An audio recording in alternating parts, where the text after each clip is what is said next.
Hi all, welcome back to my channel.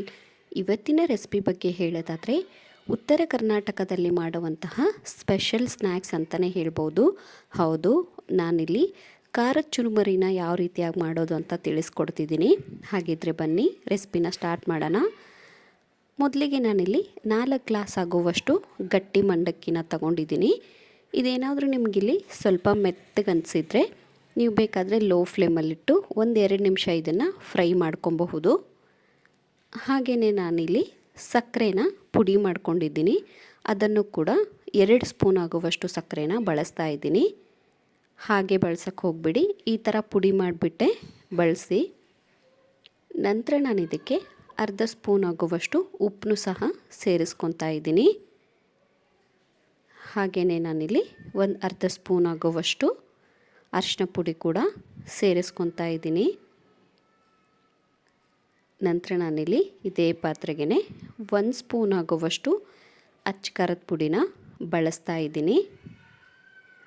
ಹಾಗೆಯೇ 1 spoon ಆಗುವಷ್ಟು ನಾನು ಮಸಾಲೆ ಖಾರದ ಪುಡಿನ ಬಳಸ್ತಾ ಇದ್ದೀನಿ. ನಿಮ್ಮ ಬಳಿ ಇಲ್ಲ ಅಂದರೆ ನೀವು ಅಚ್ಚ ಖಾರದ ಪುಡಿನೇ 2 ಸ್ಪೂನ್ ಆಗುವಷ್ಟು ಸೇರಿಸ್ಕೊಬಹುದು.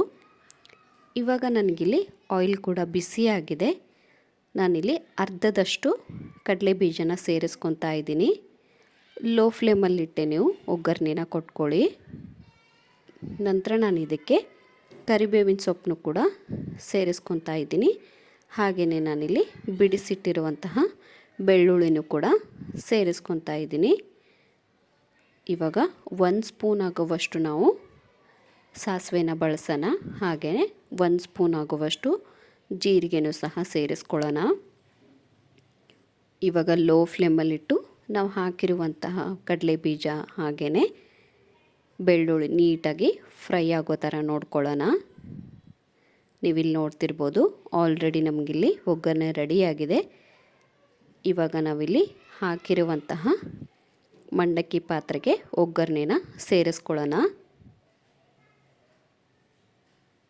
ಆಯಿಲ್ ಬಿಸಿ ಇರುತ್ತೆ, ನಿಧಾನಕ್ಕೆ ನೀವು ಆಯಿಲ್ನ ಸೇರಿಸ್ಕೊಂಡು ಚೆನ್ನಾಗಿ ಮಿಕ್ಸ್ ಮಾಡ್ಕೊಳ್ಳಿ.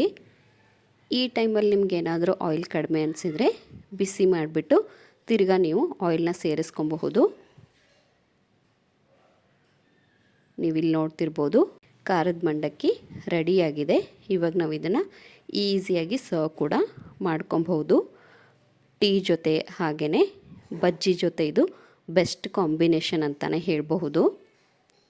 ಸೊ ನೋಡಿದ್ರಲ್ಲ ಫ್ರೆಂಡ್ಸ್, ಎಷ್ಟೊಂದು ಈಸಿಯಾಗಿ ಉತ್ತರ ಕರ್ನಾಟಕದಲ್ಲಿ ಮಾಡುವಂತಹ ಸ್ಪೆಷಲ್ ಖಾರದ ಚುರುಮುರಿನ ಯಾವ ರೀತಿಯಾಗಿ ಮಾಡೋದು ಅಂತ. ಹಾಗಿದ್ರೆ ಇವಾಗಲೇ ಹೋಗಿ ರೆಸಿಪಿನ ಟ್ರೈ ಮಾಡಿ. ಹೇಗಿತ್ತು ಅಂತ ಕಮೆಂಟ್ ಸೆಕ್ಷನಲ್ಲಿ ಕಮೆಂಟ್ ಹಾಕೋದನ್ನು ಮರಿಬೇಡಿ. ಇದೇ ಥರ ನನ್ನ ವಿಡಿಯೋಗೆ ಸಪೋರ್ಟ್ ಮಾಡ್ತಾಯಿರಿ. And thank you for watching.